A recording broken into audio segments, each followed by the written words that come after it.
there's a scene later with the women and the son. Mm-hmm.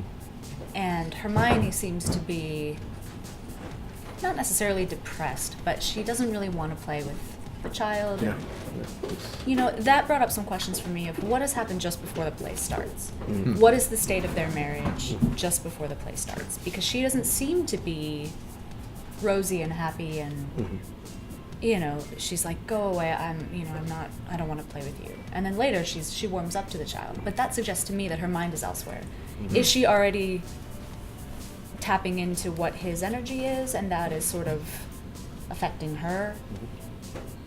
Or, you know, have they been fighting for the past 2 weeks and she doesn't know why? I'm not sure. I mean, I think that's a really cool way to try and play it. And I'm not sure that there's nothing that she ties in and say, you know, this is why you've been so weird these last couple of weeks, or, you know, whatever. For me, it's more, you know, she's with child. You know, it must be very, you know, and this little boy is a little boy. He's a little boy energy, and he's running around, and, you know, he wants to play, but I mean, you know, he's a little pepper pot, and so he must be a handful, you know.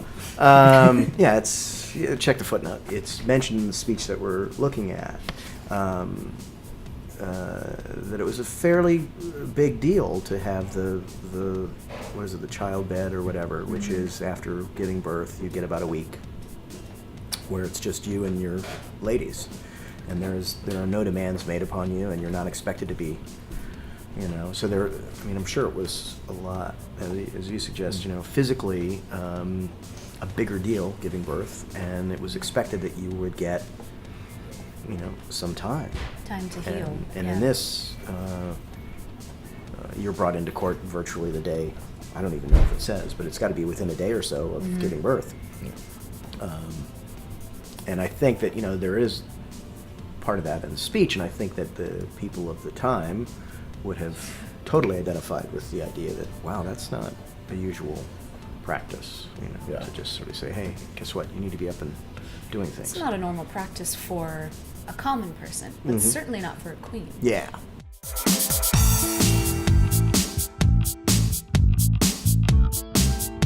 Well, we've come to a close of Season 2 of ShakesBEERience here at the Press Room, and we hope to see you all in September for the kickoff of Season 3 with King John.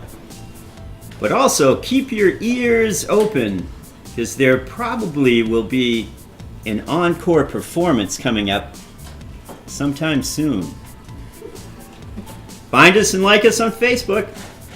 See you in September.